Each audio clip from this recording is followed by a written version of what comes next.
इन तस्वीरों को देखकर साफ पता चल रहा है कि अवैध रेत से लदे इन ट्रैक्टरों के ड्राइवर ने एसडीएम की गाड़ी को टक्कर मारी है और दोनों ट्रैक्टरों के ड्राइवर फरार हो गए हैं। ये टक्कर इतनी जबरदस्त थी कि एसडीएम विजय यादव की गाड़ी का अगला हिस्सा क्षतिग्रस्त हो गया और एसडीएम साहब बाल बाल बच गए।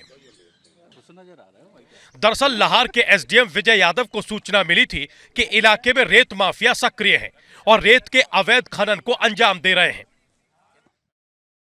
इसी सूचना के आधार पर वो चेकिंग के लिए निकले, तभी मेहोना थाना इलाके में अवैध रेत से भरे ट्रैक्टर्स ने उनकी गाड़ी को निशाना बना डाला और गाड़ी में टक्कर मार दी।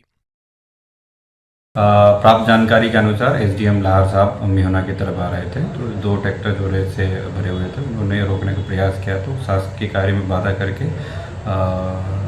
किया और वहाँ से भाग गया। एसडीएम की जो गाड़ी थी काफ़ी क्षतिग्रस्त हुई और घटना गंभीर भी हो सकती थी। जी हाँ, इसीलिए हमने उससे कठोरतम कार्रवाई के लिए प्रतिबद्ध हैं। इस घटना के बाद मेहोना पुलिस ने रेत माफियाओं के खिलाफ कड़ी कार्रवाई की तैयारी कर ली है। इन तस्वीरों को देखकर साफ पता चल रहा है कि अवैध रेत से लदे इन ट्रैक्टरों के ड्राइवर ने एसडीएम की गाड़ी को टक्कर मारी है और दोनों ट्रैक्टरों के ड्राइवर फरार हो गए हैं। ये टक्कर इतनी जबरदस्त थी कि एसडीएम विजय यादव की गाड़ी का अगला हिस्सा क्षतिग्रस्त हो गया और एसडीएम साहब बाल बाल बच गए।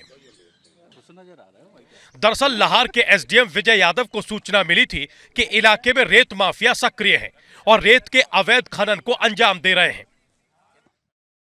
इसी सूचना के आधार पर वो चेकिंग के लिए निकले, तभी मेहोना थाना इलाके में अवैध रेत से भरे ट्रैक्टर्स ने उनकी गाड़ी को निशाना बना डाला और गाड़ी में टक्कर मार दी। प्राप्त जानकारी के अनुसार एसडीएम लाहौर साहब मेहोना की तरफ आ रहे थे, तो दो ट्रैक्टर जो रेत से भरे हुए थे उन्होंने रोकने का प्रयास किया, तो शासकीय कार्य में बाधा करके किया और वहाँ से भाग गया। एसडीएम की जो गाड़ी थी काफ़ी क्षतिग्रस्त हुई और घटना गंभीर भी हो सकती थी। जी हाँ, इसीलिए हमने उससे कठोरतम कार्रवाई के लिए प्रतिबद्ध हैं। इस घटना के बाद मेहोना पुलिस ने रेत माफियाओं के खिलाफ कड़ी कार्रवाई की तैयारी कर ली है। इन तस्वीरों को देखकर साफ पता चल रहा है कि अवैध रेत से लदे इन ट्रैक्टरों के ड्राइवर ने एसडीएम की गाड़ी को टक्कर मारी है और दोनों ट्रैक्टरों के ड्राइवर फरार हो गए हैं।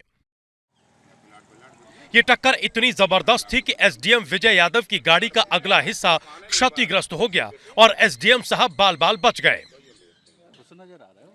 दरअसल लाहौर के एसडीएम विजय यादव को सूचना मिली थी कि इलाके में रेत माफिया सक्रिय है और रेत के अवैध खनन को अंजाम दे रहे हैं। इसी सूचना के आधार पर वो चेकिंग के लिए निकले, तभी मेहोना थाना इलाके में अवैध रेत से भरे ट्रैक्टर्स ने उनकी गाड़ी को निशाना बना डाला और गाड़ी में टक्कर मार दी। प्राप्त जानकारी के अनुसार एसडीएम लाहौर साहब मेहोना की तरफ आ रहे थे, तो दो ट्रैक्टर जो रेत से भरे हुए थे उन्होंने रोकने का प्रयास किया, तो शासकीय कार्य में बाधा करके किया और वहाँ से भाग गया। एसडीएम की जो गाड़ी थी काफ़ी क्षतिग्रस्त हुई और घटना गंभीर भी हो सकती थी। जी हाँ, इसीलिए हमने उससे कठोरतम कार्रवाई के लिए प्रतिबद्ध हैं। इस घटना के बाद मेहोना पुलिस ने रेत माफियाओं के खिलाफ कड़ी कार्रवाई की तैयारी कर ली है।